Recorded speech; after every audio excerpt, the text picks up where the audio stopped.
கிறிஸ்துவுக்குள் பிரியமானவர்களே, கர்த்தரும் இரட்சகருமாய் இயேசு கிறிஸ்துவின் ஈடு இனிய நாமத்தினாலே உங்கள் யாவருக்கும் என் அன்பின் வாழ்த்து தெரிவித்து கொள்கிறேன். தேவன் அருளிய அப்பம் பிரேயர் மினிஸ்டர் மூலியமாக உங்களோடு சந்திப்பதில் மிகுந்த மகிழ்ச்சி அடைகிறேன். தினம்தோறும் அதிகாலை வேளையிலே பரிசுத்த வேதாந்தத்தின் ஒரு பகுதி நாம் தியானித்து நம்முடைய குடும்ப பாதுகாப்பிற்காக நாம் ஜெபித்து வருகிறோம். அதிகாலை வேளையிலே அபிஷேகங்களை பெற்றுக்கொள்ள, தேவனுடைய கிருபை பெற்றுக்கொள்ள புதிய நாளிலும் கர்த்தருடைய பிள்ளைகள் இணைந்திருங்கள். உபவாச நாட்களிலே அதிகாலை வேளையிலே சிலுவை தியானம் மற்றும் உபவாச நாட்களில் ஒரு செய்தி, தூங்கும் முன்பாக சீர் பொருந்த இரவு நேரத்தில் ஒரு செய்தி. கர்த்தருடைய பிள்ளைகள் தினந்தோறும் கேளுங்கள். 1 யோவான் 3 அதிகாரம் 5, 6 ஆகிய வசனங்களிலே அவர் நம்முடைய பாவங்களை சுமர்ந்து தீர்க்க வெளிப்பட்டார் என்று அறிவீர்கள். அவரிடத்தில் பாவம் இல்லை. அவரில் நிலைத்திருக்கிற எவனும் பாவம் செய்கிறதில்லை. பாவம் செய்கிற எவனும் அவரை காணவும் இல்லை, அவரை அறியவும் இல்லை. ஹல்லேலூயா. இன்னைக்குள்ள சிலுவை தியானம் என்ன அப்படின்னா, இயேசு கிறிஸ்து நம்முடைய பாவங்களை சுமர்ந்து தீர்க்க வெளிப்பட்டார் என்று அறிவீர்கள். அவரிடத்தில் பாவம் இல்லை. நம்முடைய பாவங்கள், அந்த வேர்டு ரொம்ப முக்கியம். நம்முடைய பாவங்கள். இயேசு கிறிஸ்து யாருக்காக ஜீவனை தந்தார்? நம்முடைய பாவங்களை சுமர்ந்து தீர்க்க வெளிப்பட்டார் என்று அறிவீர்கள். அவரிடத்தில் பாவம் இல்லை. அவரிடத்தில் பாவம் இல்லை. அப்ப இந்த கடைசி காலம் உலகத்துக்குள்ள என்ன அதிகமா இருக்கு அப்படின்னா, பாவம் தான் அதிகமா இருக்கு. எங்க பார்த்தாலும் பாவம். ஒரு குடும்பம் ஒரு பாவத்துல இருக்கு, இன்னொரு குடும்பம் இன்னொரு இடத்துல ஒரு பாவம். ஆக மொத்தம் ஒரு மனுஷன் 100% பியூரா வாழணும் அப்படின்னா, இந்த உலகத்தை முதல்ல வெறுத்து அவன் கிறிஸ்துவ பின்பற்றணும். அதுக்கு அடுத்த வசனம் அழகா போட்டிருக்கு. இயேசு கிறிஸ்துவுக்குள் யாரெல்லாம் நிலைத்திருக்கிறாங்களோ அவரில் நிலைத்திருக்கிற எவனும் பாவம் செய்கிறதில்லை. கிறிஸ்துவுக்குள் நிலைத்திருந்தா மட்டும்தான் ஒரு மனுஷன் பாவம் செய்ய மாட்டான். பாவம் செய்கிற எவனும் அவரை காணவும் இல்லை, அவரை அறியவும் இல்லை. ஏன் நிறைய குடும்பத்திலே இயேசு கிறிஸ்துவை அறிந்து கொள்ள முடியல அப்படின்னு சொல்லி பார்க்கும்போது, அவங்க உலகத்துல ஏதோ ஒரு பாவத்துல கிடப்பாங்க. எனக்காக இயேசு கிறிஸ்து என்னுடைய பாவத்தை எல்லாம் சிலுவையில சுமந்தார், என் பாவத்தை எல்லாம் சிலுவையில சுமந்தார், என்னுடைய பாவம் அப்படின்னு சொல்லி யார் ஒரு குடும்பம் இயேசு கிறிஸ்துவை உலக இரட்சகராக, சொந்த இரட்சகராக ஏற்றுக்கொள்றாங்களோ, என்னுடைய பாவத்துக்காக தானப்பா நீ ஜீவ பலியானீங்க, என்னுடைய சாபம், என்னுடைய பாவம், என்னுடைய அக்கிரமம், என்னுடைய மீறுதல், என்னுடைய தலைமுறை எல்லா சாபத்தை எல்லாவற்றையும், என்னுடைய பலவீனம், என்னுடைய நோய் எல்லாவற்றையும் சிலுவையில சுமந்தீங்களேப்பா, எனக்காக தானப்பா ஜீவ பலியானீங்க. அவரை சொந்த இரட்சகரா ஏற்றுக்கொள்ளும், அவருடைய வார்த்தையில நிலைத்திருக்கும் போது அந்த குடும்பம் ஆசீர்வதிக்கப்படும். எப்படின்னே ஆசீர்வதிக்கப்படுகிறது அப்படின்னு சொல்லி பார்க்கும்போது பாவம் செய்ய மாட்டாங்க. ஒரு குடும்பத்துல பாவம் தொடர்ந்து இருக்குமானால் அவங்க இன்னும் கிறிஸ்துவுக்குள்ள நிலைத்து இருக்கல, அவருக்குள்ள இன்னும் நிலைத்து இருக்கல. அதை சிம்பிளா எப்படி சொன்னா புரியும் அப்படின்னா, வீட்டுல 5 பிள்ளைகள் இருக்கும். அதுல ஒரு பிள்ளைகள் பார்த்தா அம்மா சொன்னது மட்டும்தான் கேட்கும், இன்னொரு பிள்ளை அப்பா சொன்னதை மட்டும்தான் கேட்கும். சில பிள்ளைகள் யார் சொன்னாலுமே கேட்காது. அதுல ஒரு செல்ல பிள்ளை இருக்கும், அம்மா அப்பா சொன்னாங்க அப்படியே கேட்பாங்க. என்னன்னு கேட்டா, எங்க அம்மா சொல்லிட்டாங்க, எங்க அப்பா சொல்லிட்டாங்க அப்படிப்பாங்க. ஆனா சில பிள்ளைகள் பார்த்தா அம்மா அப்பாவுக்கு தெரியாம வெளியில அப்படியே போயிட்டு வந்துடும். சில வீட்டுல தான் எல்லா பிள்ளைகளுமே கீழ்ப்படியும். நான் இயேசு கிறிஸ்துவை சொந்த இரட்சகரா ஏற்றுக்கொள்ளும் போது அவர் நம்முடைய பாவங்களை, அப்படிதான் இருக்கு, அவர் நம்முடைய பாவங்களை சுமர்ந்து தீர்க்க வெளிப்பட்டார் என்று அறிவீர்கள். என் பாவத்தை எல்லாம் சுமர்ந்து தீர்க்க, என்னுடைய எல்லா பாவத்தை எல்லாம் சுமர்ந்து தீர்க்க வெளிப்பட்டார் என்று அறிவீர்கள். அவரிடத்தில், இயேசு கிறிஸ்துவிடத்தில் பாவம் இல்லை. அவர் பாவம் செய்யல, அவர் நமக்காக பாவம் ஆனார் என்று எழுதப்பட்டிருக்கு. இயேசு கிறிஸ்து நமக்காக பாவம் ஆனார். நம்முடைய சாபத்தை எல்லாம் சுமந்து தீர்க்க தேவ ஆட்டுக்குட்டியா வெளிப்பட்டார். அவர் நமக்காக தேவன் மாம்சத்தில் வெளிப்பட்டார். தேவகுமாரனா வெளிப்பட்டார். மனுஷகுமாரனா வெளிப்பட்டார். உலக இரட்சகரா வெளிப்பட்டார். தாவீதின் குமாரனா வெளிப்பட்டார். யூதருக்கு ராஜா வெளிப்பட்டார். முழு உலகத்தையும் மீட்டு எடுக்க, நம்ம எல்லாருடைய பாவத்தையும் சுமர்ந்து தீர்க்க தேவ ஆட்டுக்குட்டியா வெளிப்பட்டார். தேவ ஆட்டுக்குட்டியா வெளிப்பட்டார். கர்த்தருடைய பிள்ளைகள் யாரெல்லாம் இணைந்திருக்கிறீங்களோ, நம்ம என்ன செய்யணும் அப்படின்னா, நம்ம வாழ்க்கையில பாவம் தொடரக்கூடாது. ஒரு முழு பைபிள் ஃபுல்லா வாசித்து பார்த்ததில்ல. பாவம் தொடரக்கூடாது. உலகத்தின் பாவத்தை சுமர்ந்து தீர்க்கிற தேவ ஆட்டுக்குட்டி இயேசு கிறிஸ்து யார் தெரியுமா? உலகத்தின் பாவத்தை சுமர்ந்து தீர்க்கிற தேவ ஆட்டுக்குட்டி. அப்ப நம்முடைய பாவத்தை சுமர்ந்து தீர்க்க இயேசு கிறிஸ்து வெளிப்பட்டார். இன்னைக்கு நம்ம வாழ்க்கையிலே நம்ம என்னதமா யோசித்து பார்க்கணும். நம்முடைய வாழ்க்கையில பாவம் தொடருதா? சில குடும்பத்திலே தொடர்ந்து பாவம். ஒரு தடவை நம்ம இயேசு கிறிஸ்துவை ஏற்றுக்கொண்டால் நம்ம வாழ்க்கையில பாவம் தொடரக்கூடாது. கர்த்தருடைய பிள்ளைகள் எத்தனையோ குடும்பத்திலே மறுபடியும் அந்த பாவத்துக்குள்ள போகும்போது தேவன் துக்கப்படுவார். யாரெல்லாம் காலவேளையில இணைந்திருக்கிறீங்களோ, பைபிள் வசனம் வாசிக்கிறோமா? வசனத்துக்கு கீழ்ப்படியே அர்ப்பணிங்க. அடுத்த வசனம் அழகா எழுதப்பட்டிருக்கு. அவரில் நிலைத்திருக்கிற எவனும் பாவம் செய்கிறதில்லை. அப்ப நம்ம இயேசு கிறிஸ்துவுக்குள்ள நிலைத்திருக்கும் போது நம்முடைய வாழ்க்கையில பாவம் தொடராது. இன்னைக்கு ஏன் அடிக்கடி சில குடும்பத்துல பாவம் தொடருது அப்படின்னா, கர்த்தருடைய வார்த்தையை விட்டு விலகிருந்தாங்க. கர்த்தருடைய வார்த்தையை விட்டு விலகும் போதுதான் அந்த இடத்துல சத்துரு உள்ள வருகிறான். ஒரு குடும்பத்துல சத்துரு உள்ள வந்ததுக்கு அப்புறம் தான் பல பிரச்சனைகள் உள்ள வருது. அப்ப கர்த்தருடைய பிள்ளைகள் யாரெல்லாம் இந்த காலவேளையில இணைந்திருக்கிறீங்களோ, நம்ம வாழ்க்கையில பாவம் தொடரக்கூடாது. அவரில் நிலைத்திருக்கிற எவனும் பாவம் செய்கிறதில்லை.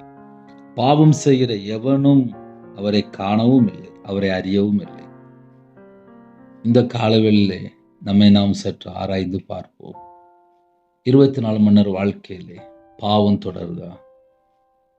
அவரில் நிலைத்திருக்கிற எவனும் பாவம் செய்கிறதில்லை. ஒரு குடும்பம் இயேசு கிறிஸ்துவுக்குள்ள நிலைத்திருந்தால் அவங்க பாவம் செய்ய மாட்டாங்க. நம்ம கிறிஸ்துவுக்குள் இருக்கணும். அவருடைய வார்த்தையிலே நிலைத்திருக்கணும். அவருடைய வார்த்தையிலே நிலைத்திருக்கும் போது நம்ம குடும்பம் ஆசீர்வதிக்கப்படுகிறது. இன்னைக்கு அதிகால வேளையில் உள்ள செய்தி என்ன அப்படின்னா, 1 யோவான் 4ஆம் அதிகாரம் 14 முதல் 16 ஆகிய வசனங்களிலே அழகா எழுதப்பட்டிருக்கு. பிதாவானவர் குமாரனை உலக இரட்சகராக அனுப்பினார் என்று நாங்கள் கண்டு சாட்சியிடுகிறோம். பிதாவானவர் குமாரனை உலக இரட்சகராக அனுப்பினார். இயேசு கிறிஸ்து உலக இரட்சகராக இந்த பூமிக்கு வந்தார். உலகத்தை மீட்டெடுக்கணும். உலகத்தை மீட்டெடுக்க பிதாவாகிய தேவன் தம்முடைய சொந்த குமாரனை நமக்காக உலக இரட்சகராக அனுப்பினார். நாங்கள் கண்டு சாட்சி இடுகிறோம்.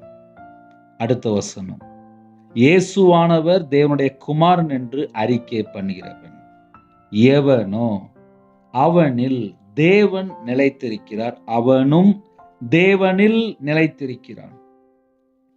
15ஆம் வசனத்திலே இயேசுவானவர் தேவனுடைய குமாரன் என்று அறிக்கை பண்ணுகிறவன் எவனோ அவனில் தேவன் நிலைத்திருக்கிறார். இந்த கடைசி காலத்திலே நிறைய கள்ள உபதேசங்கள் இருக்கு. ஒரு பக்கம் ஒன்லி ஜீசஸ் அப்படிம்பாங்க, இன்னொரு பக்கம் பார்த்தா யெகோவா குரூப் இருக்கு. இப்படியே கடைசி காலத்துல நிறைய பிரிவினை இருக்கு. பிதா, குமாரன், பரிசுத்த ஆவியானவர் திரியேக தேவன். பிதாவாகிய தேவன் தம்முடைய சொந்த குமாரனை நமக்காக தந்தார். நமக்காக இந்த பூமியிலே தேவன் மாம்சத்தில் வெளிப்பட்டார். உலக இரட்சகராக வெளிப்பட்டார். உலகத்தின் பாவத்தை சுமந்து தீர்க்கிற தேவ ஆட்டுக்குட்டியா வெளிப்பட்டார். அவரிடத்தில் பாவம் இல்லை. அவரில் நிலைத்திருக்கிற எவனும் பாவம் செய்கிறதில்லை. அப்ப நம்ம கிறிஸ்துவுக்குள்ள நம்ம நிலைத்திருக்கும் போது நம்முடைய வாழ்க்கையிலே பாவம் தொடராது. பாவம் செய்கிற எவனும் அவரை காணவும் இல்லை, அவரை அறியவும் இல்லை. ஐயா, என் வாழ்க்கையில தொடர்ந்து நான் பாவம் செஞ்சுட்டே இருக்கேன், நம்ம இன்னும் இயேசுவை அறியலைன்னு அர்த்தம். எனக்காக தான் இயேசு கிறிஸ்து மாம்சத்துல வெளிப்பட்டார், தேவகுமாரனா வெளிப்பட்டார், உலக ரட்சகரா வெளிப்பட்டார், என்னுடைய பாவத்தை சுமந்து தீர்க்கிற தேவ ஆட்டுக்குட்டியா வெளிப்பட்டார் என்று இயேசு கிறிஸ்துவை ஒரு மனுஷன் விசுவாசிக்கும் போது, இயேசு கிறிஸ்துவை ஒரு மனுஷன் விசுவாசிக்கும் போது அவங்களோட வாழ்க்கையுள்ள பாவங்கள் எல்லாம் மன்னிக்கப்படுகிறது, பரிசுத்தமாக்கப்படுறாங்க. இயேசு கிறிஸ்து ரத்தம் சகல பாவங்களையும் நீக்கி சுத்திகரிக்கும். இயேசு கிறிஸ்து ரத்தம் சகல பாவங்களை நீக்கி சுத்திகரிக்கும். நம்ம எல்லாருடைய பாவத்தையும் தாமே சுமந்தார். அவருடைய பாதவெளியிலே நம்ம அதிகாலையிலே வேத வசனத்தின் மூலியமாக நாம் கற்றுக்கொண்டு ஜெபிக்கும் போது நம்ம குடும்பத்திலே தொடர்ந்து வரக்கூடிய தலைமுறை சாபங்கள், பாவங்கள், சத்துருடைய போராட்டங்கள், எந்தெந்த பாவ அடிமையில இருக்கிறீங்களோ, எந்தெந்த பயத்துல வாழ்ந்துட்டு இருக்கிறீங்களோ, ஐயோ என்னுடைய வாழ்க்கையில் இத்தனை வயசுல ஒரு பாவம் இருக்கு, அந்த பாவத்தை இயேசு மன்னிப்பாரா? எந்த பாவமா இருந்தாலும் சரி, அவருடைய சமூகத்துல வரும்போது, அப்பா நான் உமக்கு பிரியமில்லாம நான் நடந்துகிட்டேன், என் வாழ்க்கையில ஒரு அக்கிரமம் இருக்குப்பா, ஒரு அந்தரங்கத்துல ஒரு பாவம் இருக்குப்பா, நான் உங்களை விட்டு தள்ளி போய் துன்மார்க்கன நான் வாழ்ந்துட்டேன்ப்பா, என்னுடைய பாவத்தை கொஞ்சம் மன்னிங்கப்பா, முழுசா உங்களுடைய ரத்தத்தினால கழுவி சுத்திகரிங்கப்பா, நான் உங்களுடைய வார்த்தையில நிலைத்திருக்கணும்ப்பா, நான் கிறிஸ்துவுக்குள்ள இருக்கணும்ப்பா, எனக்காக தான்ப்பா நீங்க தேவகுமாரனா வெளிப்பட்டீங்க, உலக ரட்சகரா வெளிப்பட்டீங்க, தாவீதின் குமாரனா வெளிப்பட்டீங்க, மனுஷ குமாரனா வெளிப்பட்டீங்க. நம்முடைய பாவத்துக்காக இயேசு கிறிஸ்து ஜீவ பலியானார். அவரை நாம் சொந்த ரட்சகரா ஏற்றுக்கொண்டு அவருக்காக நாம் வாழும்போது நம்ம குடும்பம் ஆசீர்வதிக்கப்படுகிறது. இந்த காலவேளையிலே நம்ம குடும்பம் ஆசீர்வதிக்கப்படணும். நம்முடைய பாவங்களுக்காக மரித்து அடக்கம் பண்ணப்பட்டு வேத வாக்கியன்படி 3ஆம் நாளில் உயிர்த்து எழுந்த இயேசு கிறிஸ்துவை ஆராதிக்கிறோம். பிதாவானவர் குமாரனை உலக ரட்சகராக அனுப்பினார், உலக ரட்சகராக அனுப்பினார். உலக ரட்சகரை நாம் சொந்த ரட்சகராக ஏற்றுக்கொண்டு நாம் அவருக்காக வாழும்போது நம்முடைய குடும்பம் ஆசீர்வதிக்கப்படுகிறது. இயேசுவானவர் தேவனுடைய குமாரன் என்று அறிக்கை பண்ணுகிறவன், அறிக்கை பண்ணுகிறவன். இயேசு அப்படின்னாலே நமக்கு அறிந்து கொள்ள வேண்டிய காரியங்கள் நிறைய இருக்கு. பிதாவாகிய தேவன் தம்முடைய சொந்த குமாரனை நமக்காக தந்தர்லி இவ்வளவாக உலகத்தில் அன்பு கூர்ந்தார்.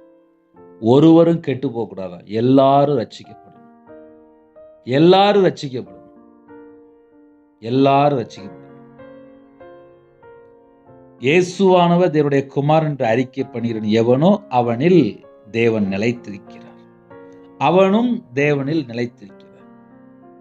அப்ப குமாரனை அறிக்கை பண்ணுகிறவன், குமாரனை அறிக்கை பண்ணுகிறவன், தேவ குமாரன் என்று அறிக்கை பண்ணுகிறவன் எவனோ அவனில் தேவன் நிலைத்திருக்கிறார். நம்ம இயேசு கிறிஸ்துன்னு சொல்லும்போது அவர் உலக ரட்சகர், ஆனா தேவனுடைய குமாரன் என்று நம்ம சொல்லும்போது பிதாவாகிய தேவன் தம்முடைய சொந்த குமாரனை நமக்காக தந்தருளினார் என்பதை நாம் விசுவாசிக்கும் போது நம்ம கெட்டு போக மாட்டோம். நம்ம தேவனுடைய வார்த்தையில நிலைத்திருக்கும் போது, அவரை ஏற்றுக்கொள்ளும் போது, அவருக்காக நம்ம வாழ அர்ப்பணிக்கும் போது நம்ம வாழ்க்கை ஆசீர்வதிக்கப்படுகிறது. குமாரனை அறிக்கை பண்ணுகிறவன் எவனோ அவனில் தேவன் நிலைத்திருக்கிறார்.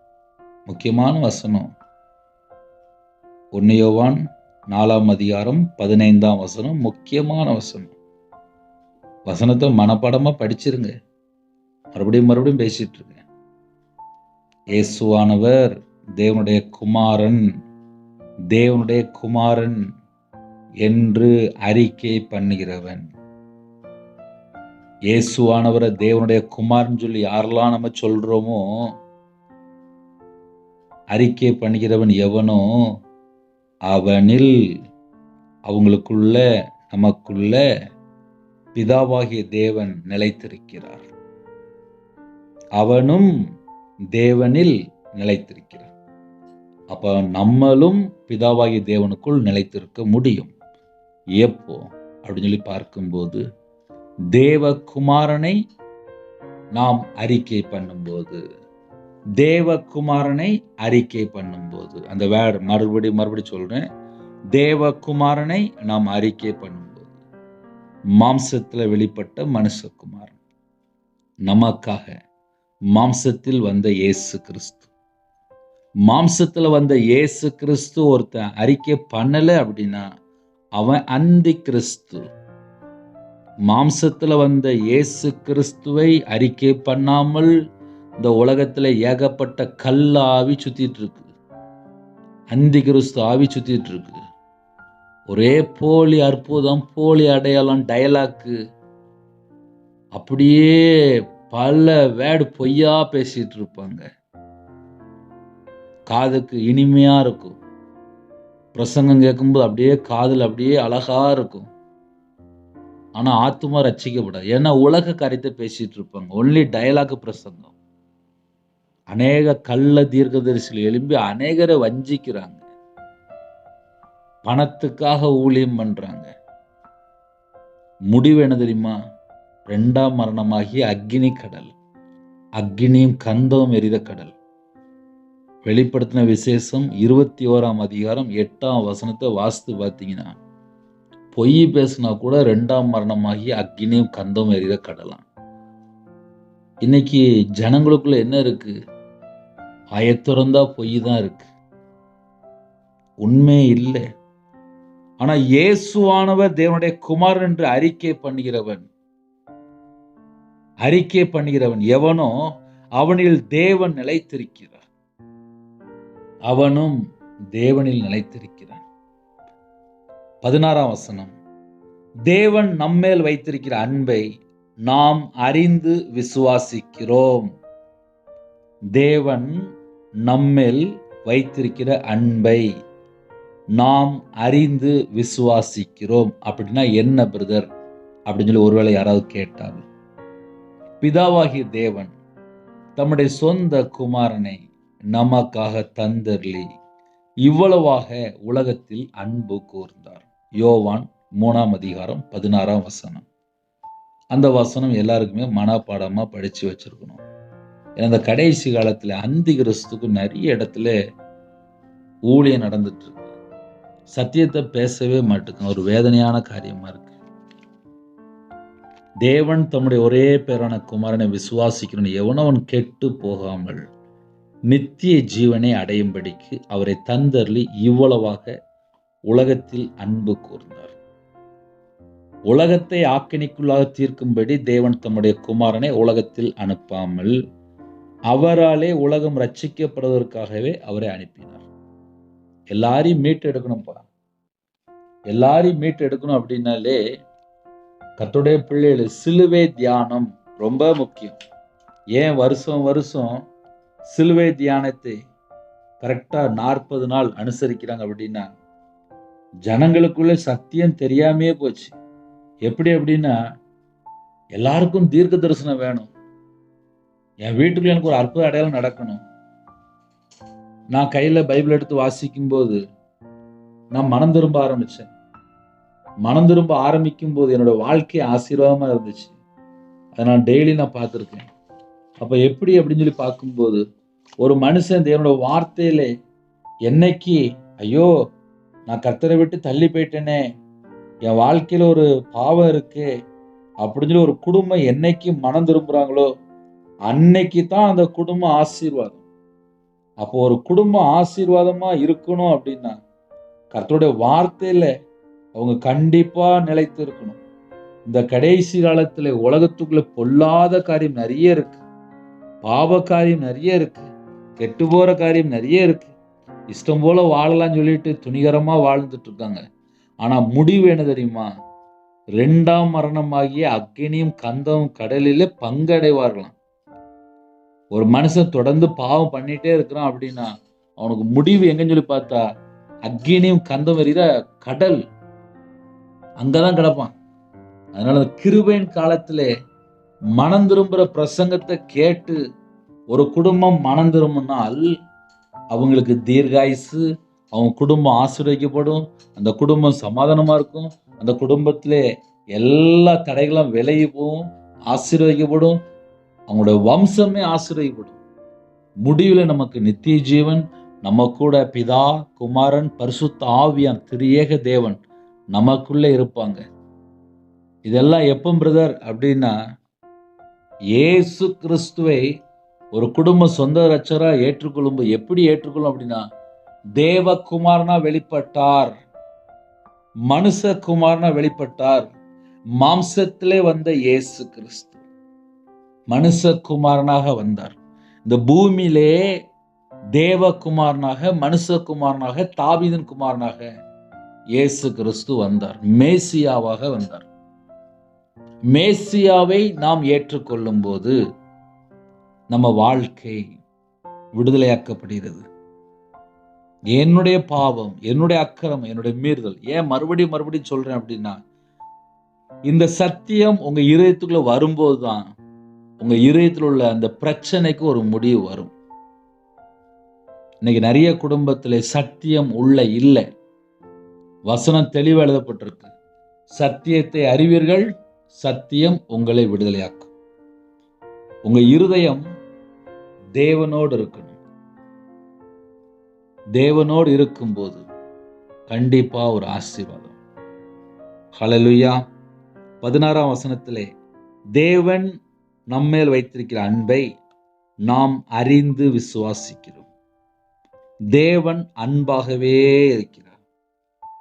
பிதாவாகிய தேவன் எப்படிப்பட்ட தேவன் என்று பார்க்கும்போது தேவன் அன்பாகவே இருக்கிறார். அப்ப முதல்ல நம்ம என்ன அறிந்து கொள்ளணும் அப்படின்னா, தேவன் அன்பாகவே இருக்கிறார். அன்பாகவே இருக்கிறார்.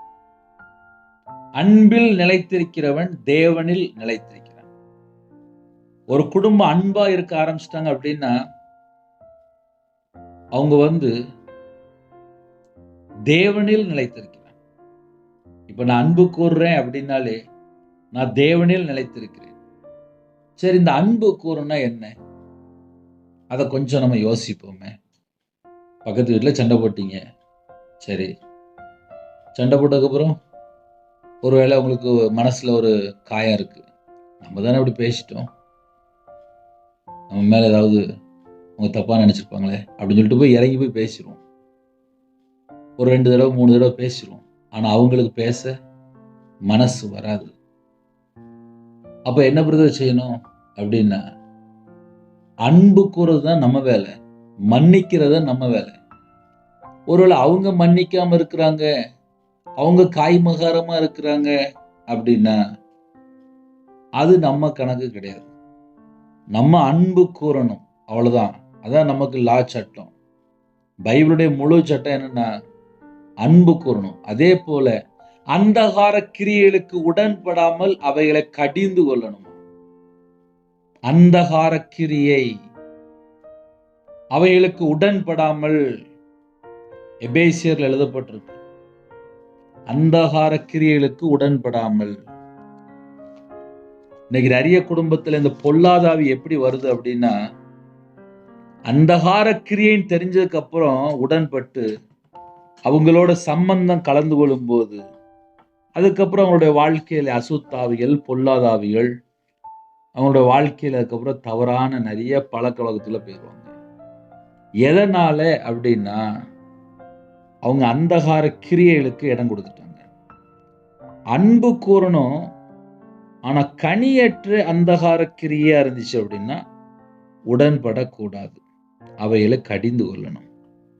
கனியற்ற அந்தகார கிரியைகளுக்கு உடன்படாமல் அவைகளை கடிந்து கொள்ளுங்கள். அப்ப தேவனில் நிலைத்திருக்கும் போது அவருடைய அன்பிலே நிலைத்திருக்கணும். அப்ப கனியற்ற ஒரு அன்பு வருதா? கனியற்ற ஒரு அன்பு வருதா? அந்த அன்பை கண்டுபிடிக்கணும். இன்னைக்கு கனியற்ற நிறைய குடும்பத்துல அந்தகார கிரியை தான் இருக்கு. அந்தகார கிரியை தான் இருக்கு. அதனால சொல்ல வேண்டியிருக்கு. இந்த கடைசி காலம் கனியற்ற அந்தகார கிரியை இருந்துச்சு அப்படின்னா அவைகளை கடிந்து கொண்டு நம்ம தேவனோட வார்த்தையில நிலைத்திருக்கணும், நம்ம அன்பில நிலைத்திருக்கணும். அப்ப அன்பு பேசும்போது ஏன் கனியற்ற அந்தகார கிரியை பேச வேண்டியது அப்படின்னா, இன்னைக்கு தந்திரமான ஒரு அன்பு கூறுறாங்க. பணம் வேணும், நகை வேணும், சொத்து வேணும், பக்கத்து வீட்டுல இருந்து ஏதாவது வாங்கணும் அப்படின்னா அதுக்காக ஒரு அன்பு. அது அன்பு கிடையாது, அது மாயமான அன்பு. உண்மையான அன்புனா என்ன தெரியுமா? எப்போதுமே ஒரே மாதிரி தான் இருப்பாங்க. தேவன் அன்பாகவே இருக்கிறார். அப்ப அவருடைய பிள்ளைகள் எப்படி இருக்கணும்? அன்பாகவே இருக்கணும். இன்னைக்கு நிறைய வீட்டுல என்ன இல்ல? அன்பு மட்டும்தான் இல்ல. அன்பு இல்லாதவன் தேவனை அறியான். அன்பு இல்லையா அவன் தேவனை இன்னும் அறியலன்னு அர்த்தம். வசனம் தெளிவாக எழுதப்பட்டிருக்கு. சில வீட்டுல அன்பே இல்லை. அன்பு இல்லை அப்படின்னா அவன் தேவனை அறியான். அதனால ஒரு மனுஷன் அன்பு கூர்ந்தால் அவங்களுக்குள்ள தேவ அன்பு பூரணப்பட்டு இருக்கும். காலை வேளையிலே யாரெல்லாம் இணைந்திருக்கிறீங்களோ அன்பிலே நிலைத்திருங்க. அன்பிலே நிலைத்திருக்கிறவன் எவனோ அவனுக்குள் தேவன் நிலைத்திருக்கிறார். நம்ம அன்பில நிலைத்திருக்கிறோமா? அதை கொஞ்சம் ஆராய்ந்து பார்க்கணும். அன்பில் நிலைத்திருக்கிறவன் தேவனில் நிலைத்திருக்கிறான், தேவனும் அவனில் நிலைத்திருக்கிறார். என் இருதயத்துக்குள்ள தேவன் வரணும், என் இருதயத்துக்குள்ள தேவன் இருக்கணும் அப்படின்னா நான் முதல்ல அன்பு கூறுகிற ஒரு சுபாவமா இருக்கணும். இறங்கி போகணும், மன்னிக்கணும், தாழ்த்தணும், எல்லா பொசிஷன்லயுமே இருக்கணும். ஹல்லேலூயா. சின்ன ஜெபம் பண்ணி முடிக்க போறேன். கண்களை மூடி நாம் ஜெபம் செய்வோம். அன்பின் கர்த்தாவே நன்றியோடு துதிக்கிறோம், சொல்கிறோம்ப்பா. புதிய நாளுக்கான கிருபைக்கான நன்றிப்பா. எங்களோட பேசியிருக்கிறீங்க, நன்றி. உங்களுடைய பிரசன்னம் இறங்கட்டும், உங்களுடைய கிருபை இறங்கட்டும். உங்க பிள்ளைகளை தொடுங்க. இந்த நாளிலும் எங்களோட ஆவி, ஆத்துமா, சரீரம், சிந்தனை எல்லாவற்றும் உங்களுடைய ஜீவனுக்குள்ள அர்ப்பணிக்கிறோம். இந்த நாளிலும் 24 மணி நேரம் பிதாவின் சித்தம் செய்ய அர்ப்பணிக்கிறோம். உங்களுடைய வார்த்தையில நிலைத்திருக்கிற அர்ப்பணிக்கிறோம். தேவ அன்பில நிலைத்திருக்க அர்ப்பணிக்கிறோம். இந்த நாளிலும் கொடுக்கப்பட்ட ஒவ்வொரு வார்த்தையின்படி சிலுவை தியானத்தை தியானிக்க கர்த்தர் கொடுத்த கிருபைக்கா ஸ்தோத்திரம். எங்க எல்லாருடைய பாவத்தை சுமந்து தீர்க்கிற தேவ ஆட்டுக்குட்டியா வெளிப்பட்டீங்கப்பா. அவரிடத்தில் பாவம் இல்லை என்று எழுதப்பட்டிருப்பா. உங்க பிள்ளைகள் நாங்களும் பாவம் செய்யாமல் வாழ எங்களுக்கு கிருபை தாங்க. உபவாச நாட்களிலே உங்களுடைய பாதப்பிள்ளை தரித்திருந்து வேதத்தை அதிகமா தியானிக்க கிருபை செய்யுங்க. சத்தியத்தை அறிவீர்கள், சத்தியம் உங்களை விடுதலையாக்கப்படும். வெளியில புறப்படுறாங்கப்பா, வாகனத்துல போறாங்க, வேற வேற நாட்டுக்குள்ள இருக்கிறாங்க, எல்லாருக்கும் கர்த்தருடைய கரம் கூட இருக்கட்டும். கற்பத்தினிக்க ஜெபிக்கிறாங்க. பரலோகத்துல தேவன் மனமிறங்கி ஆசீர்வதிங்க. திருமண நாள், பிறந்த நாள் யாரெல்லாம் கொண்டாடுறாங்களோ 1000 தலைமுறைக்கு உங்களுடைய பிள்ளைகளோட வாழ்க்கையிலே என்னென்ன தடை இருக்கோ எல்லா தடையெல்லாம் நீக்கி ஆசீர்வதிங்க. மாசமா இருக்காங்க, கர்த்தர் ஆசீர்வதித்த கிருபைக்கா ஸ்தோத்திரம். டெலிவரி போறாங்க, கர்த்தர் கூடங்க.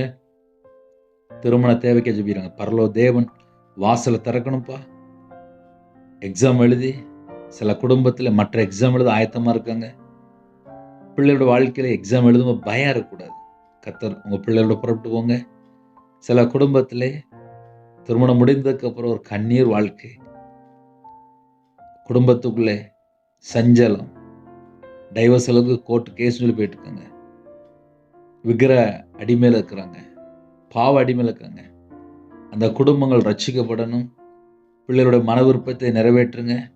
பிரிந்த குடும்பங்கள் இணைந்து வாழணும். சந்தோஷமா சமாதானமா இருக்கணும். குடும்பம் ஆசிரியப்படணும். தடையில நீக்கி ஆசிரியங்க. யாரெல்லாம் சரீரத்தில் பலவீனத்தோடு படுக்கையில் இருக்காங்களோ உங்களுடைய தழும்புல கரத்தினாலே தொட்டு சுகமாக்கித்தாங்க. எல்லா ஜனங்களையும் உங்களுடைய ஜீவனுக்கு அர்ப்பணிக்கிறோம். அப்பிரயோஜனமான ஊழியக்காரம்பா, கர்த்தர் பொறுப்பெடுத்துள்ளுங்க. இயேசு கிறிஸ்து பிதாவே, ஆமென். தேவனுக்கே மகிமை உண்டதாக. கர்த்தர் தாமே உங்களை, உங்கள் குடும்பத்தில் சகல காரியத்திலும் சம்பூர்ணமாக திருப்தியாக கர்த்தர் கூட இருந்து ஆசீர்வதிப்பாராக. ஆமென். கர்த்தராய் இயேசு கிறிஸ்துவின் கிருபையும் பிதாவாகிய அன்பும் பரிசுத்தருடைய ஐக்கியமும் இப்பொழுதும் எப்பொழுது சதா காலங்களிலும் நம்மளோடு கொடுப்பதாக. ஆமென். கிறிஸ்துவ பிரியமானவர்களே, 9363064181 நம்பர் உண்டான நாங்கள் உங்களுக்காக குடும்பத்துக்காக ஜெபிப்போம். நம்முடைய ஊழியர்களுக்காக ஜெபித்துக் கொள்ளுங்கள். கர்த்தர் உங்களையும் உங்கள் குடும்பத்தையும் சகல காத்தும் சம்பூர்ணமா திருப்தியாக கர்த்தர் கொடுத்து ஆசீர்வதிப்பாராக. ஆமென். God bless you.